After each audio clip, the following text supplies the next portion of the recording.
Tonight on BBC London. A new law to help protect renters from damp and mould comes in today, but some tell us they're not convinced. Who's going to check these people's work? Who's going to make sure that what they're doing is being done properly? Because it's quite clear they have not been doing their jobs properly, which is why so many people like me are suffering in homes like this. Also on the programme, it's 3 decades since Joy Hewitt was stabbed to death in East London. Her case has never been solved. Her family say they need answers. We've had 30 years of no one saying anything. Lots of people know things, or several people do, no doubt. Nobody said a word. Joy's just been ignored. And after being thrown from the 10th floor of the Tate Modern 6 years ago, we hear of one young boy's remarkable recovery. And I'm on stage with the Comedy Store Players. And we're celebrating 40 years of doing improv comedy at the London Comedy Store. We are. I've got a delivery for someone.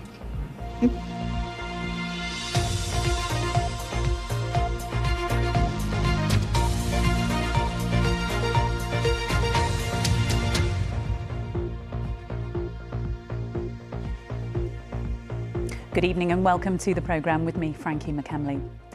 A new law comes in effect today to help protect renters from issues like damp and mould.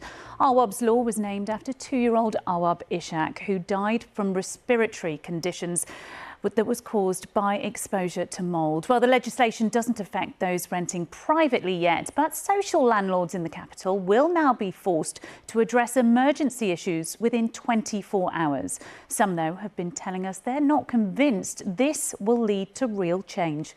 Our correspondent Megan Owen reports. Londoners have long been telling us their stories of living with damp and mould. Many say delays to repairs have taken a toll on their health. 2 years ago, we spoke to Nadine. I feel like I'm just fighting to live normally. She's lived in these conditions for years and says she's had pneumonia 70 times. These are just ones that I couldn't save, basically. Now, despite evidence of repairs, there is still obvious mould in the property, on walls, windows and clothes.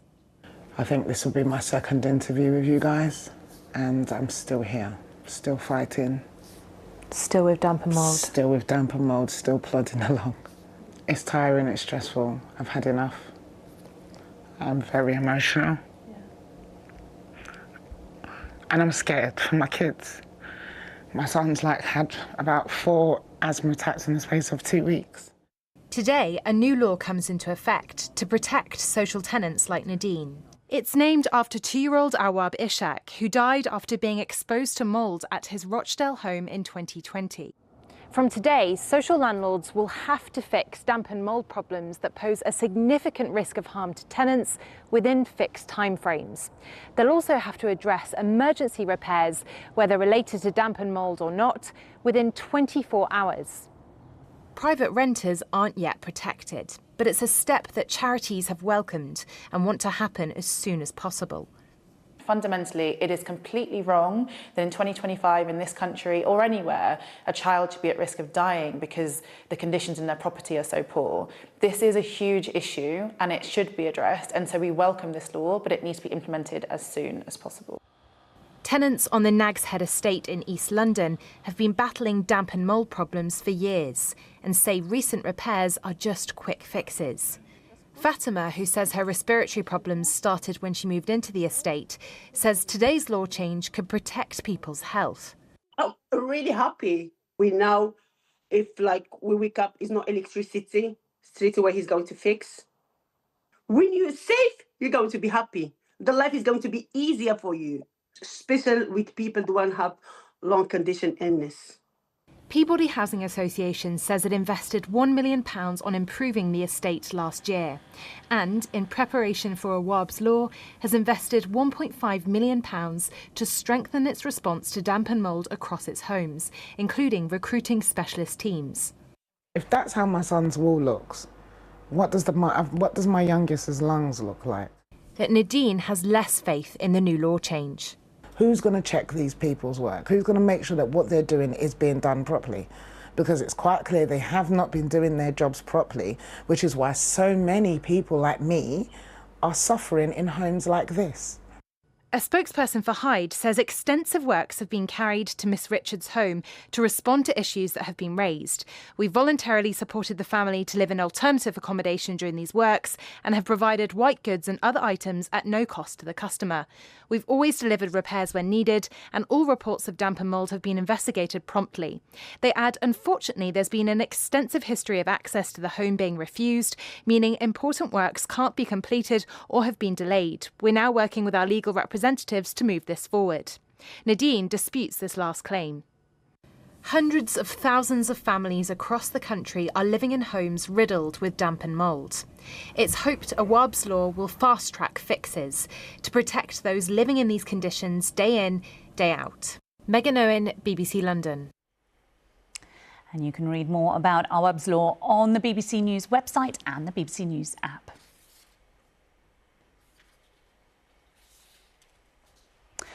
Lots more to come, including... I'm at a very spooky pirate house in Banstead, and if you're not too frightened, join me later to find out why one man goes above and beyond when it comes to Halloween.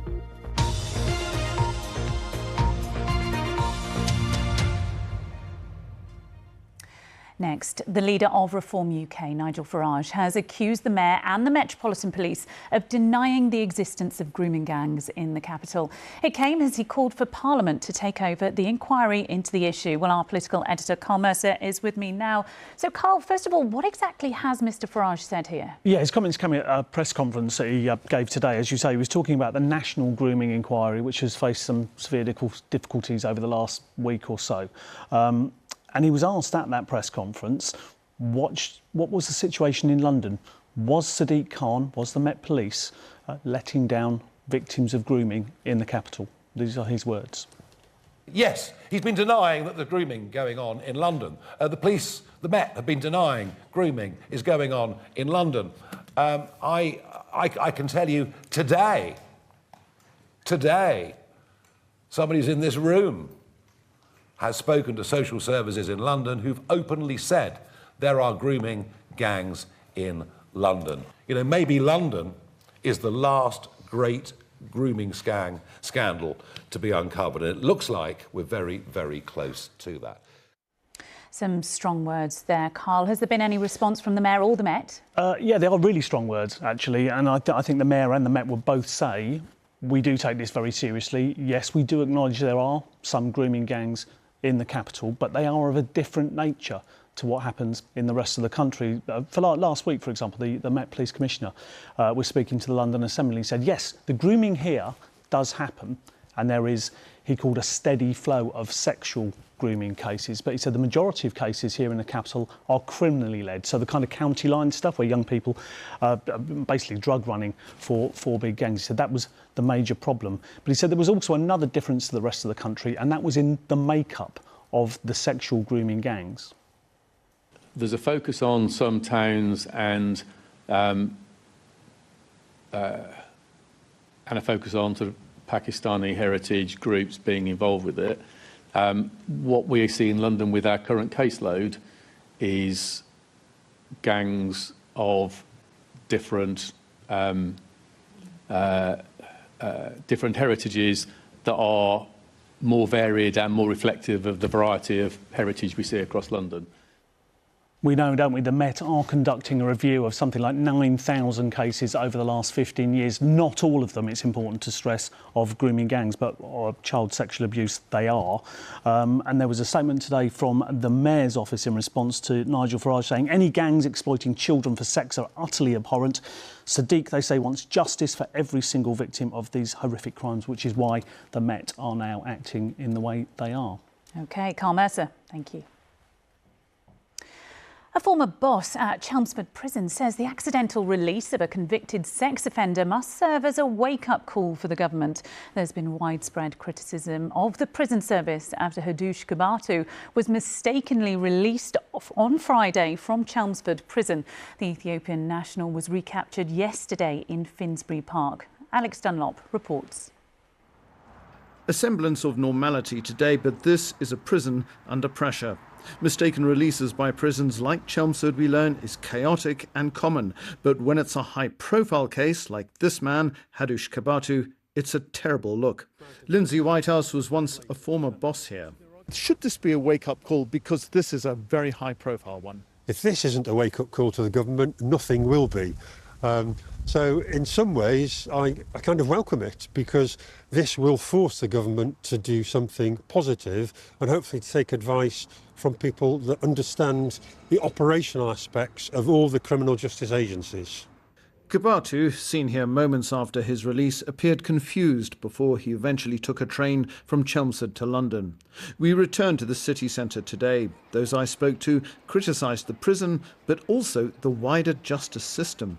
I think it's shocking, absolute disgrace. Needs looking at, needs addressing. It's just embarrassing, yeah, that could happen. I just can't understand how that could happen. It's madness, absolute madness. Do you think it's the prison at fault or the system? System, I would say, 100%. There's obviously a great failing somewhere within the system. It seems a pretty easy process to work out who's being released on a day and who's not.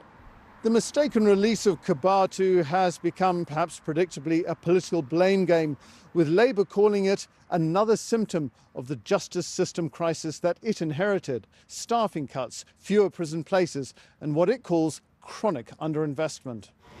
But on a visit to a new train station near Chelmsford today, the Conservative leader and Essex MP laid the blame at the government's door. The prison system does need investment, but the fact is we had other solutions, like putting people in foreign prisons, renting spaces out in foreign prisons. There are other things that can be done, but Labour is not tough enough to take tough decisions. Hadush Kabatu is due to be deported within days. The fallout from all this will last long after he lands back in Ethiopia. Alex Dunlop, BBC London in Chelmsford. Let's take a look at some of the day's other news now. The rapper Getz has appeared in court charged with causing death by dangerous driving after a fatal crash in northeast London.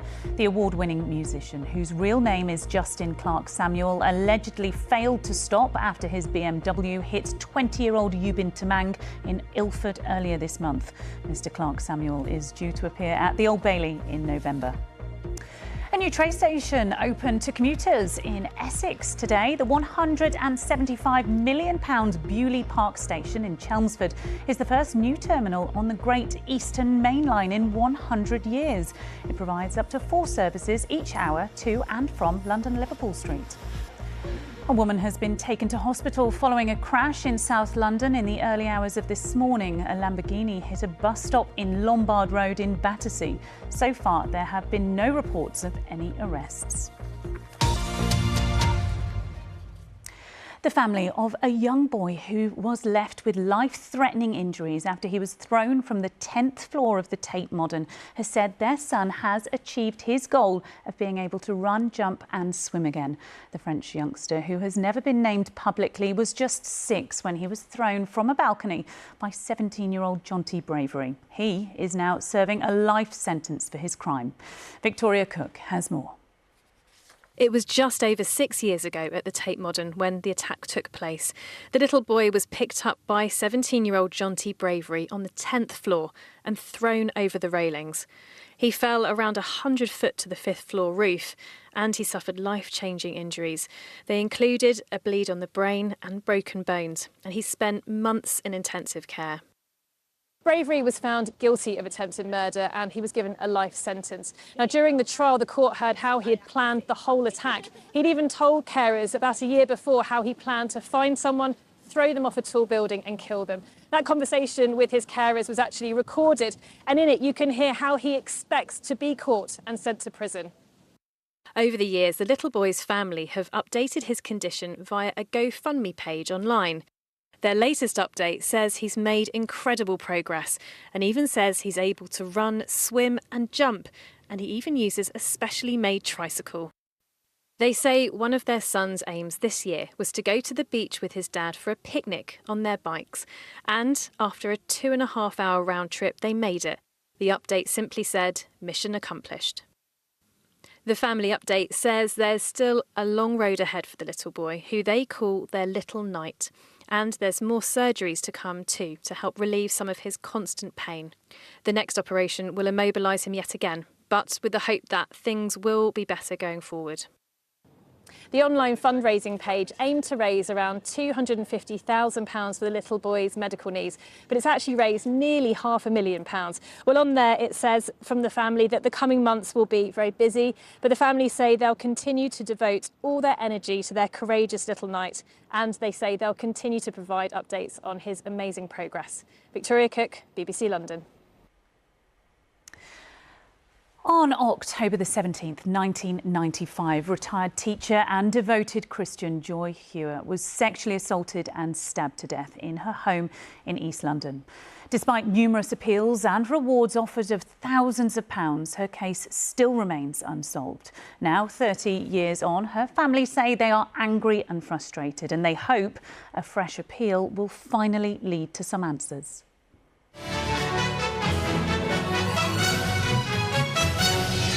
Good evening. Joy Hewer was a quiet, religious woman who appeared not to have an enemy in the world. But today, police issued an appeal for help in catching a killer who stabbed her to death in her northeast London home and then set it on fire.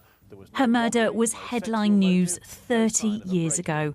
Since then, there has been appeal after appeal, even a reconstruction on Crime Watch. So you need to know everybody who knew Joy, or who knew just any pieces of the jigsaw that you can bring together about her life and who she knew. But despite all of those, there are still no answers for Joy's relatives. 30 years.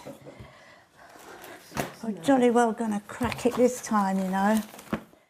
Joy's sister Penny and her family just have mountains of paperwork and newspaper cuttings. No leads, no arrests. We've had 30 years of no one saying anything. Lots of people know things, or several people do, no doubt. Nobody said a word. Joy's just been ignored. The 52-year-old former primary school teacher arrived home to this block of flats in Walthamstow at 6 in the evening after doing charity work at the London Healing Mission in Notting Hill. She spoke to a family member at 9:45 who said that she seemed absolutely fine. She was in her nightie. She told the family member she was about to go to bed. So she's let someone in. She was a very private, very security conscious person. Considering the front doors to this block of flats are always meant to be locked, it's thought the killer was either buzzed in or followed someone through these doors.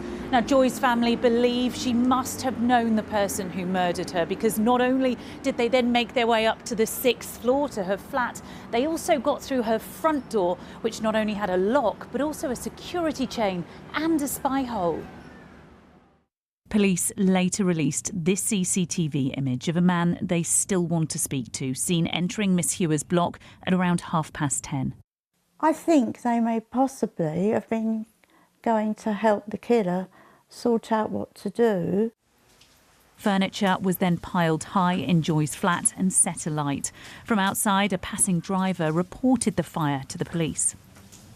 From Stowe, St David's Court. A block of flats. Is it a junction?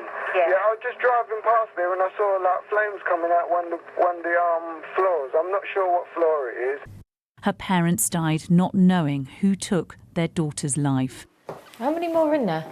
Now her niece believes it's time the police gave them some answers. Angry, frustrated, fed up. And I mean, my mum's had to do her own detective work to try and find out what's happened. So I feel like had they done their jobs better in the first place, we wouldn't have this and we wouldn't be in the situation we're in now. A £20,000 reward is being offered for any information that could help find Joy's killer. And if you have any information, you can get in touch anonymously by contacting Crime Stoppers. The phone number is on your screen now. Lots more to come, including we catch up with the Comedy Store Players, who are celebrating 40 years of laughter.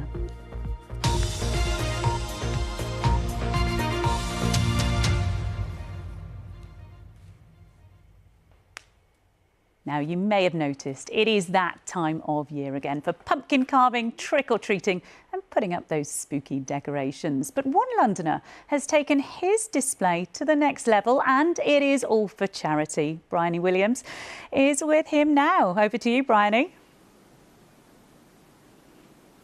Yes, I'm at a very spooky house in Banstead. I'm surrounded by skeletons. There's one that's 8 foot. There's even one that's coming out of the roof. Creepy pirates coming up from the ground. And the mastermind behind it all is David Donovan. Why are you doing this? Well, it started as a small family project in the garden. And then as it's grown over the last few years, we've started to do it for charity. And how long did this all take? It's 3 weeks and counting. So we're just doing the final touches before Friday. And you said it's for charity. Who are you raising money for? We're doing it for the Royal Marsden Hospital in Sutton, the cancer hospital. My mum used to work there, and we've had friends that have had treatment there, so it's a charity close to our hearts. And you've got some stalls here so people can come along and play games. What have we got behind here? Oh, come forward, girls. So, who have we got here and what are you wearing? My name's Evie and I'm wearing an Uber costume from Descendants. My name's Claire and I'm wearing a devil costume. Oh, I love your outfits. Oh, you've got something for me. Oh, great. And so what is your favourite thing about Halloween? My favourite thing about Halloween is that you get to dress up as loads of different scary characters and get to scare your friends. My favourite thing is you get loads of sweets and chocolate, and it's the most sweets and chocolate you get all year. Do you think your friends are going to come along here on Friday? Yes. Oh, wow. Well, David, it sounds like you're going to have a lot of people coming round this week for Halloween. Now, last year, they managed to raise around £1,500 for charity, and this year they're hoping to raise a lot more. Bryony, thank you. And if there are some fun Halloween decorations on your street, or if you are putting on a spooktacular display yourself, we would love to hear from you. You can drop us an email. It is, as ever, hellobbclondon@bbc.co.uk. Now, today marks 40 years of London's legendary Comedy Store Players. Every Sunday, performers take to the stage for a completely improvised show. Don't worry, I'm not going to tell any jokes now, but they do it, created entirely from audience suggestions. Now, over the years, the group has featured some of comedy's biggest names, from Mike Myers to Eddie Izzard and Catherine Tate. Our reporter, Harry Lowe, went along to join in with the fun. I've never known anyone to be so embarrassing in a restaurant. I don't know why you're married to him. I don't know why I'm married to him. I don't know why I'm married to you. For 40 years, the Comedy Store Players have been making people laugh. So you're getting divorced? Yeah. Improvisation is the name of the game.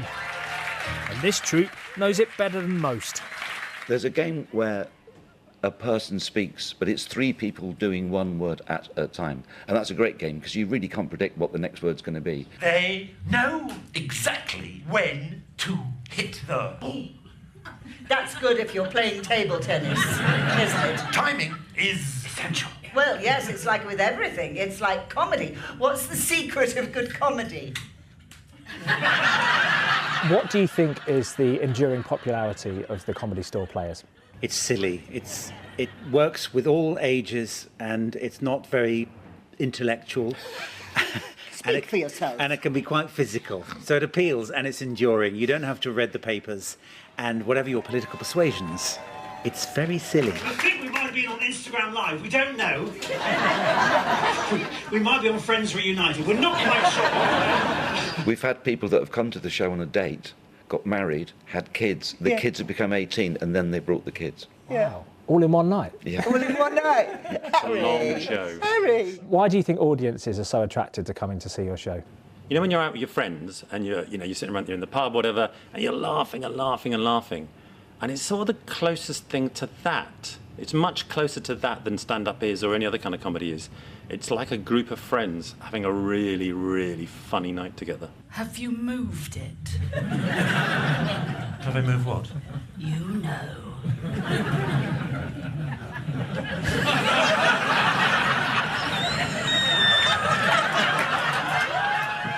I find it one of the most relaxing things to do, really. I mean, my friends say, oh, you go so anxious about travelling and things like that, and yet you get up on stage and make it up, and I say, oh, I'm fine with that. It's just wonderful. How hard can it be to make people happy by telling a joke or two? One of my favourite phrases. See, that's why we don't know who he is. No idea. No idea. One of my favourite things is the singing. When you take your place on stage at the Comedy Store. Harry Lowe, BBC London. Comedy Store. Looks like great fun, doesn't it? Now, time for a look at the weather. Here's Gillian Brown. Hello, good evening to you. We've had some lovely spells of sunshine across the capital today. This was East Finchley a little bit earlier, so there was still some cloud, but we got a bit of blue sky. Elsewhere, that cloud really has thickened at times, and there have been a few showers here and there. But as far as this week goes, this is how we are looking. Largely feeling milder, some sunshine and showers at times. The winds will also pick up, particularly over the next day or two, and then it turns a little bit more unsettled towards the end of the week. So here we are. This is our chart for today. You can see we've got a couple of weather fronts that will bring us some cloud and some showers, some light rain for a time overnight. The winds as well are still going to be quite noticeable. So you'll see that cloud starting to stretch in. Brings a little bit of rain, but it should clear away pretty swiftly tomorrow morning. Overnight lows around 11 or 12 degrees. Wind gusts between 30 and 35 miles an hour. A bright start tomorrow, a dry start for most of us. It should stay that way into the afternoon. You'll notice a little bit more patchy cloud as we head into the later part of the day as that next front starts to creep in. But highs of probably around 15 degrees. Still a little bit of a breezy day. It's overnight we see that next weather front bring some cloud and some rain, so it should be starting to clear by the early part of Wednesday morning. 11 to 12 degrees overnight as well, so another mild night and a mild start to Wednesday. And there's our front. It clears away on Wednesday morning. It will leave us with something a little bit drier for a time. Another area of low pressure will start to move in though into Thursday and Friday. So for Wednesday, once we get rid of that cloud and rain through the morning, the afternoon will just give us a little bit of brightness, but I do think some of those showers could hang around for a time. 13 to 15 degrees, and those wind gusts very slowly easing down. You'll notice we do keep quite a showery outlook. The temperatures slightly increase, but largely quite changeable for the week ahead. And that's about it from me. Assad will be here with our 10:30 programme later this evening. But for now, from all of us, have a lovely evening. Bye-bye.